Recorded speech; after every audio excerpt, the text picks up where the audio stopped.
समय सार परमागम की कर्ता कर्म अधिकार की 94 और 95वीं गाथा की चर्चा कर रहे थे।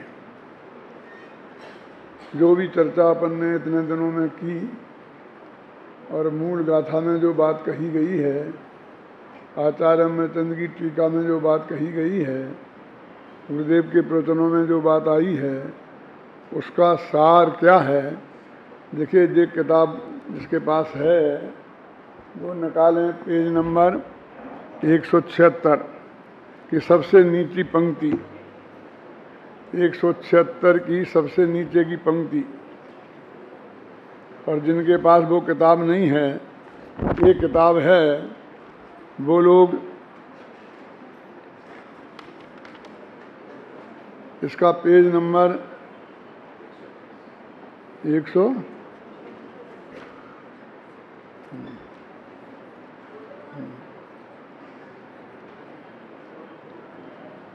121 नंबर निकालें।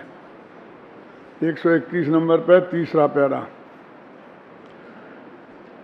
इन सब का सार क्या है, उसको एक निष्कर्ष रूप 2 पैराओं में बांधा है, जिससे कि आपका दिमाग इन सब में न उलझ कर व्यवस्थित हो जाए कि आखिर इन 2 गाथाओं में कहा क्या गया है।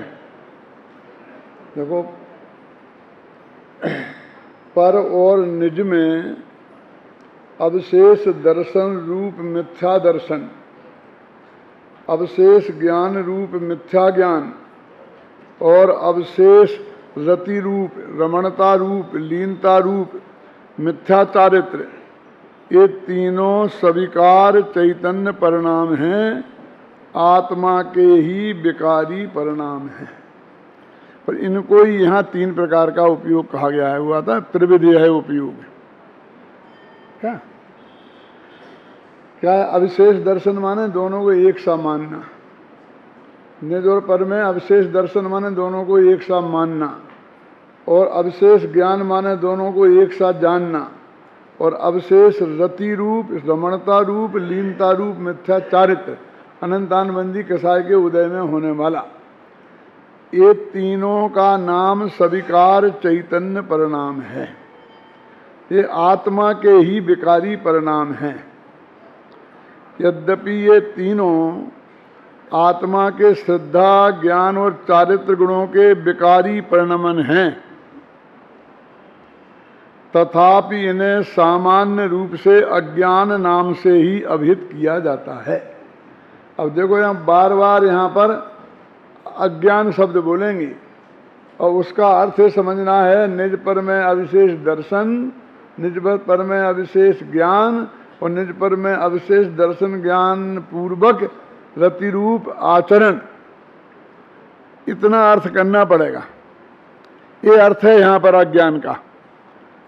ना तो दर्शनावरणी कर्म के उदय से होने वाला नहीं जानने रूप अज्ञान है, ये नहीं है यहाँ पर, ख्याल में है ना,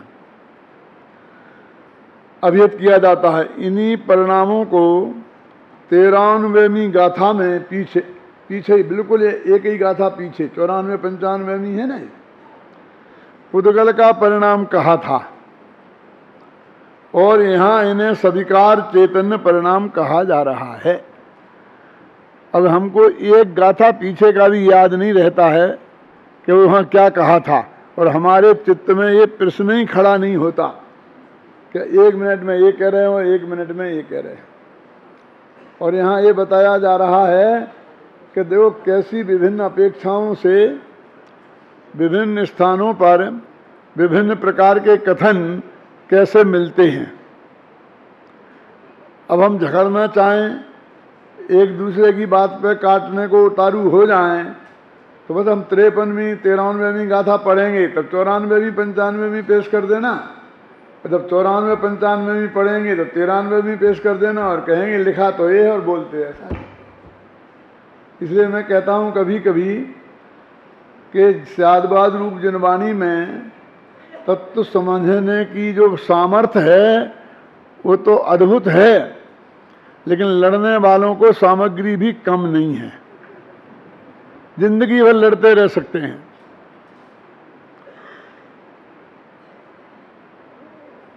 और जब जनता इस बात को ना समझे तो फिर उसमें 100 गुनी वृद्धि हो जाती है। मैं आपको ऐसी घटना सुनाता हूं कि आपके पैरों के तरह से उंगली निकल जाएगी। बसंत भाई, दिल्ली में महासमिति की मीटिंग थी। मैं, गोदका जी सब साथ में, पाटनी जी गए थे यहाँ से गाड़ी लेकर। साहू जी के बंगले पर ठहरे थे। बाबू भाई जी भी उसमें थे मीटिंग में।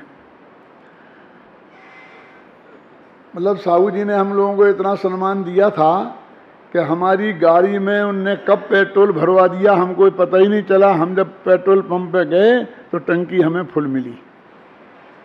क्या इतना हृदय में सम्मान था। लेकिन जब अकेले घर में बैठे तो एकदम आग बबूला होकर बोले, ये आप लोग क्या करते हैं? सारी समाज में झगड़ा मचा रखा है, ये कर रखा है, ये कर रखा है, ये कर रखा है। क्या हुआ साहब कि आप ये कहते हैं कि व्यवहार नए है, झूठा है, और वो ऐसा उन्होंने बताई बातें।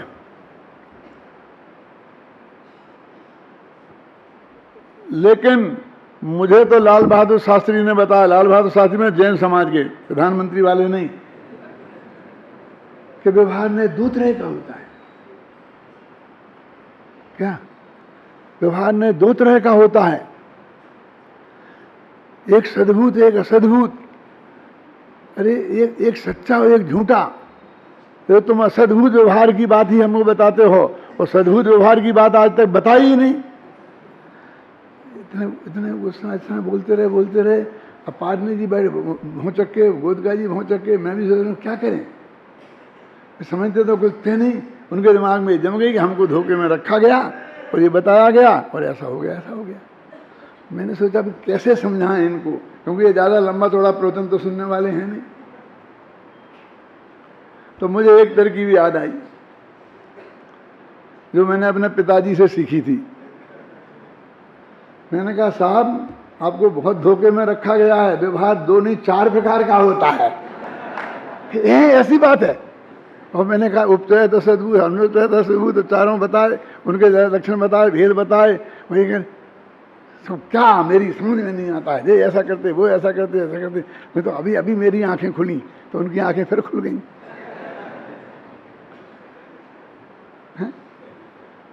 मेरे से पाटनी जी बोले कि ये आपने कहाँ से निकाली तरकीब, हम तो सोच रहे थे क्या करें। मैंने कहा मेरे पिताजी एक उदाहरण दिया करते थे। क्यों? एक उदाहरण दिया करते थे कि एक गांव में एक पंडित बेचारा रहता था और वो अपने गांव वाले उसको सबसे समझते करते थे। वो समझाता था, उनका सब चलता था, प्रवचन भी होता था, सब धारा भी चलती थी। बाहर का एक पंडित आया, क्या बाहर का एक पंडित आया और उसने ऐसी ही कहा कि कैसी बातें करते हैं। वो बता रहा था कि भाई बात तो एक ही है, अपना ये है। तो उसने बताया कि जैसे बता रहा है आपको वेद 2 होते हैं, अरे वेद तो 4 होते हैं। हमें पंडित जी ने बताई नहीं। सारा गांव विरुद्ध हो गया। आज तक धोखे में रखा, एक दिन धोखे में रखा। क्यों? अब वो घबरा चला गया, वो तो आग डाल करके, तो गांव में आग लग गई। फिर हमने अपने गुरुजी से जाके कहा कि गुरुजी ऐसा ऐसा हो गया, कोई चिंता की बात नहीं है, हमें बुलाओ, हम देख लेंगे सब। और गुरुजी गए तो उन्होंने कहा कि भैया कौन कहता है कि वेद 4 होते हैं? 8 होते हैं, 4 वेद और 4 वेदनी। जब वेद होंगे तो उनकी पत्नी नहीं होंगी, राम के साथ सीता है, शंकर के साथ पार्वती है। क्या बात तो सच्ची है। तो ऐसी नासमझ जब तक जनता रहेगी, ऐसे लोग ऐसे ही भड़काते रहेंगे और उनके ऐसे ही समाधान होते रहेंगे। जब तक आप स्वाध्याय नहीं करेंगे स्वयं गहराई से, हैं, ये दूसरों की अकल से काम चलने वाला नहीं है। कांचन जी, मैं पहले बहुत कहा करता था कि 4 अंगुल की लंगोटी अपनी चाहिए, किसी की शादी में जाओ, विवाह में जाओ, घर पे अच्छे कपड़े नहीं हों तो आजकल बाजार में किराए से मिलने लग गए हैं। और घबराने की जरूरत नहीं है, दूल्हा के कपड़े भी किराए के ही होते हैं। क्या? तो वहां से ले लेना, खरीद लेना किराए पे और शादी निपटा लेना। लेकिन एक बात ध्यान रखना, 4 अंगुल की लंगोटी अपनी घर की रखना, वो किराए की मत लेना।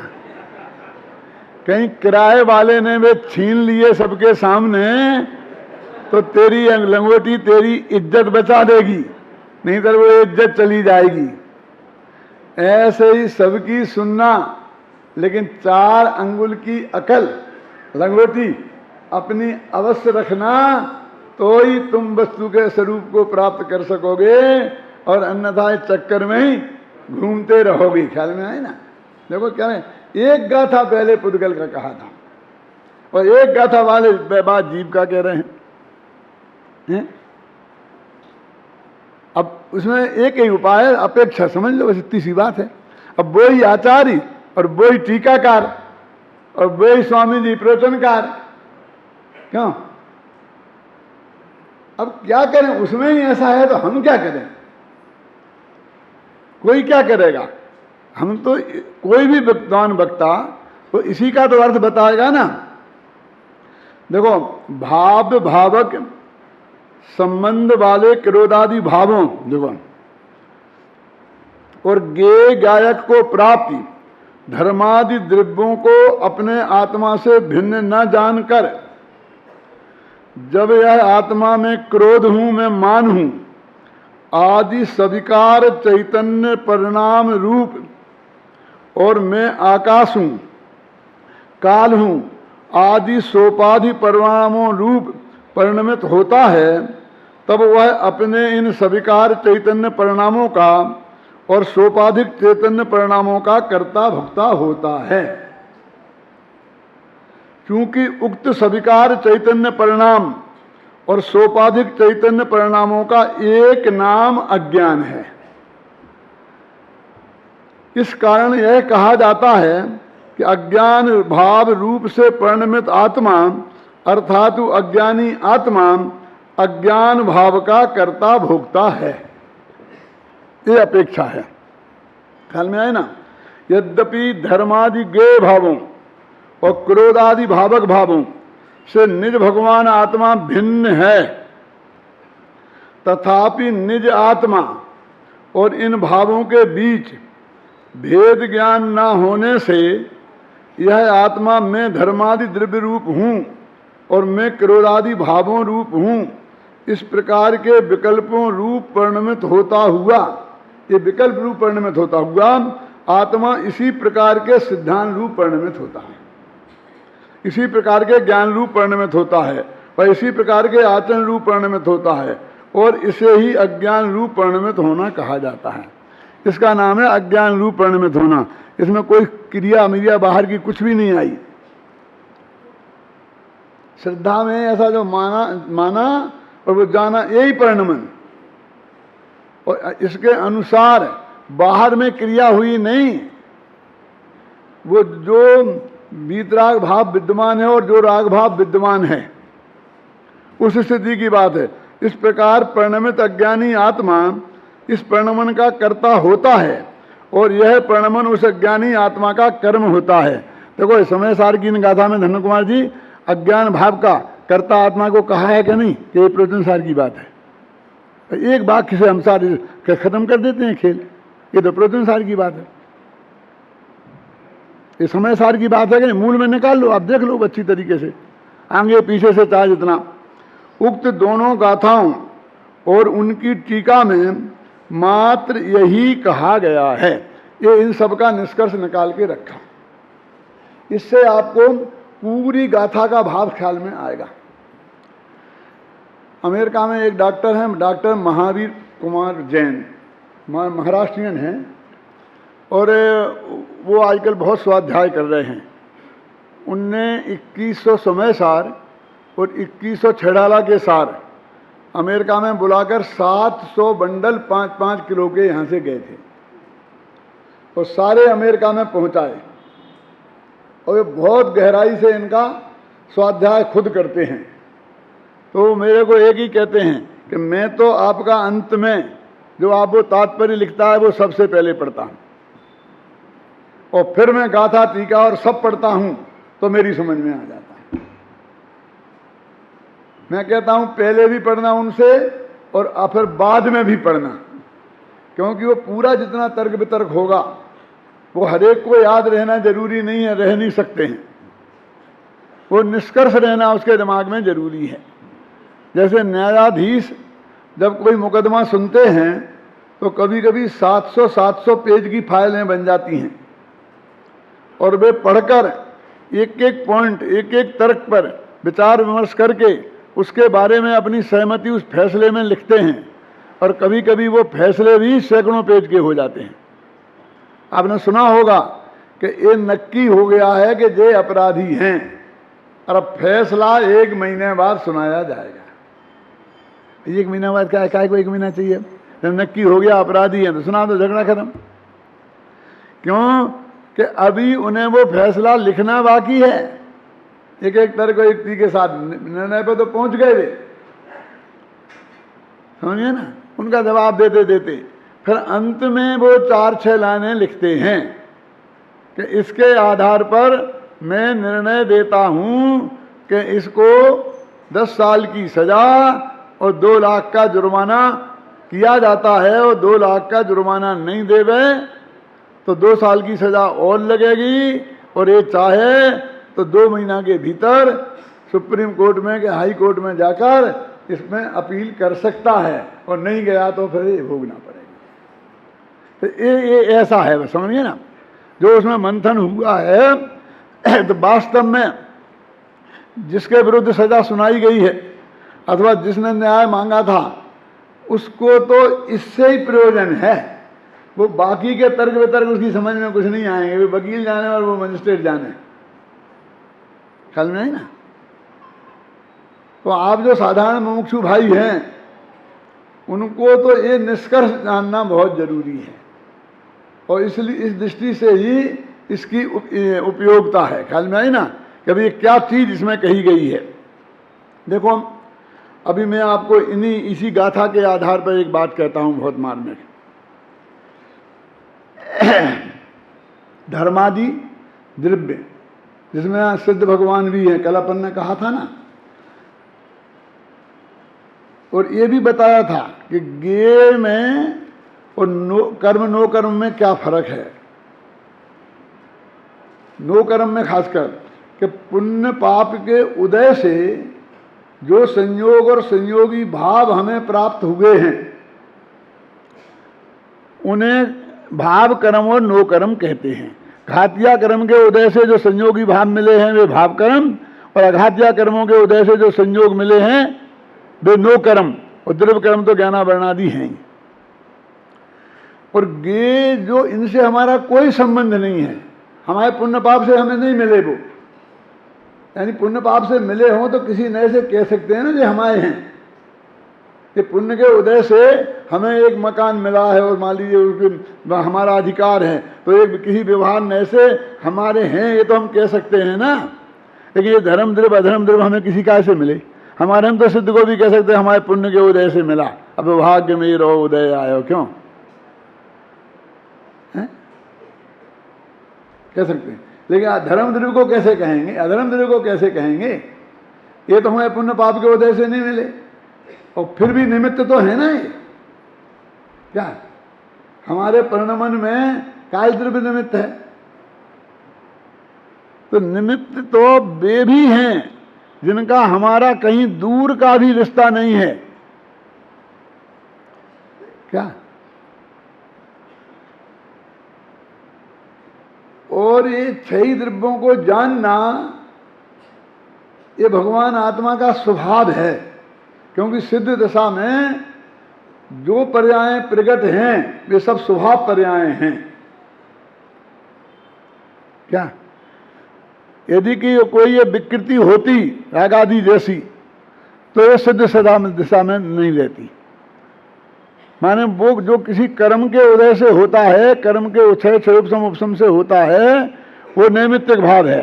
लेकिन जो हमारा स्वभाव है वो पारिणामिक भाव है, तो इसलिए ये तो हमारा स्वभाव पारिणामिक भाव है। अब वो भाग्य की बात ये है जिनवाणी में जो एक इनने एक अपेक्षा बनाई, तो पर का संबंध जहां जो भी बताएं वो सब व्यवहार में डाल देना और रसदभूत में डाल देना और उपचरित में। तो उन्होंने 4 प्रकार के संबंधों को, कौन, कर्ता, भोक्ता, एकत्व, ममत्व और जानना, एक उस व्यवहार नय में डाल दिए। समझ में ना? अब आप यहां देख रहे हैं ना, ये 4 को ही पकड़ रहे, 5वें को टच नहीं कर रहे, तो सारे व्यवहार का निषेध कैसे होगा? क्यों? इतना ही का निषेध तो कर रहे हैं ना। दादा ख्याल में ही बात करनी आई। उसके पीछे कारण है भाई साहब, ये तो कि मैं स्त्री पुत्र घर का इनका सबका कर्ता भोक्ता हूं और ये मेरे हैं,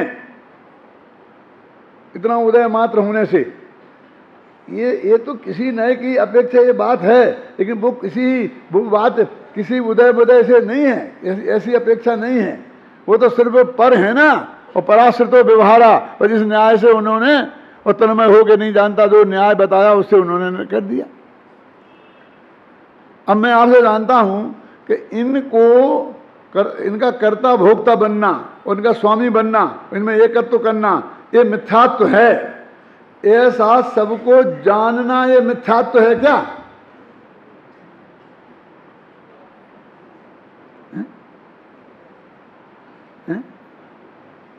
कि नहीं, जानना तो मिथ्यात्व नहीं है, लेकिन जानना मानना मिथ्यात्व है।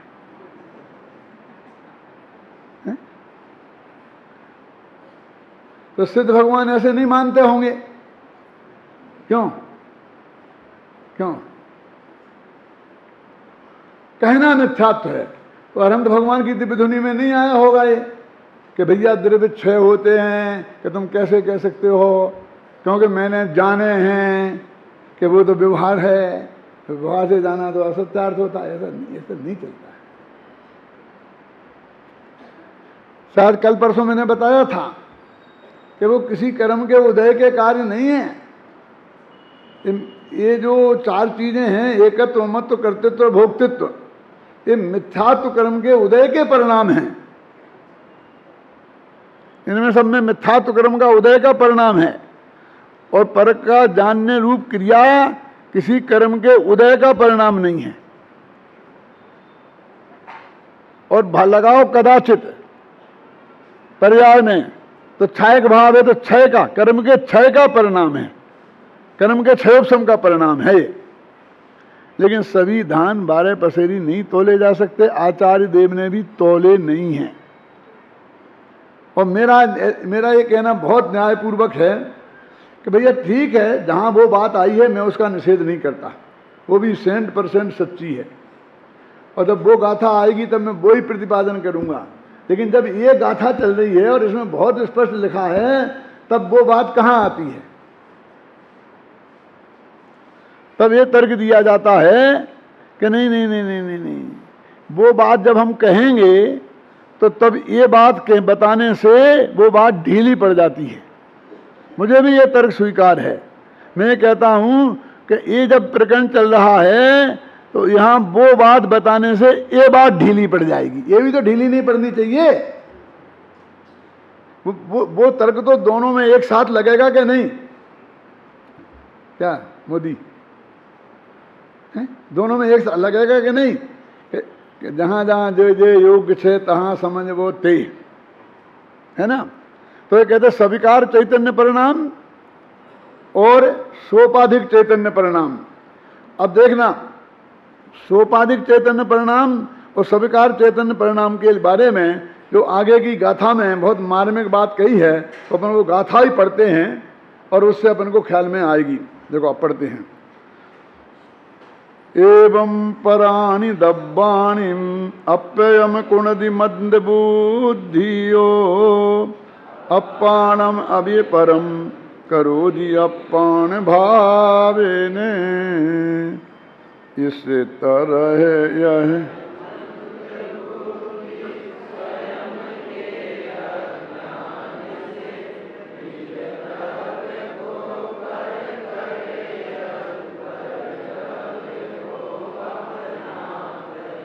इस तरह मंद बुद्धि अज्ञानी जीव अपने आत्मा जो अपना द्रव्य है उसको पररूप करता है और पर पदार्थों को आत्मा रूप करता है। देखो लिखा, ततः स्थितम कर्तृत्व मूलम अज्ञानम। इससे एक बात सिद्ध हो गई, कौन सी? पर में जो हमारी कर्ता बुद्धि है उसका मूल अज्ञान है, ये बात सिद्ध हो गई। कर्ता का मूल अज्ञान है, इसलिए क्या करना चाहिए हमें? स्वाध्याय करना चाहिए। कहते नहीं भैया, ये नहीं कह रहे हम। क्योंकि अज्ञान है तो वो कौन सा अज्ञान? कि समय साथ नहीं पड़ा वो अज्ञान है? क्यों? कि नए चक्र नहीं पड़ा वो अज्ञान है? कि शास्त्री नहीं हुए वो अज्ञान है? क्या अज्ञान है? कौन सा अज्ञान है? बोलो। एक भाई मेरे से बोले कि पंडित जी नए चक्र बहुत कठिन है।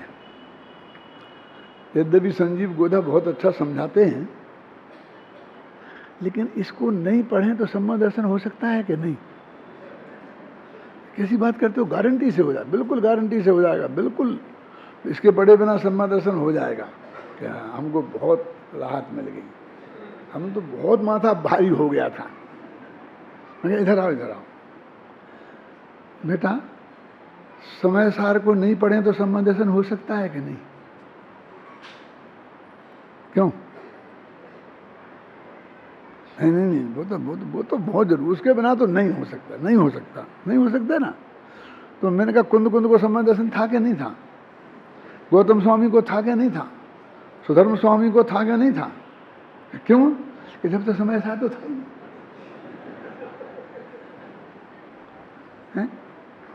2000 बरस पहले भी सम्मा दर्शन होता था कि नहीं होता था? एक बहुत बड़े तथ्य की तरफ आपका मैं ध्यान दिलाना चाहता हूं, खतरनाक बात है। गौतम स्वामी को सम्मा दर्शन कैसे हुआ? क्यों?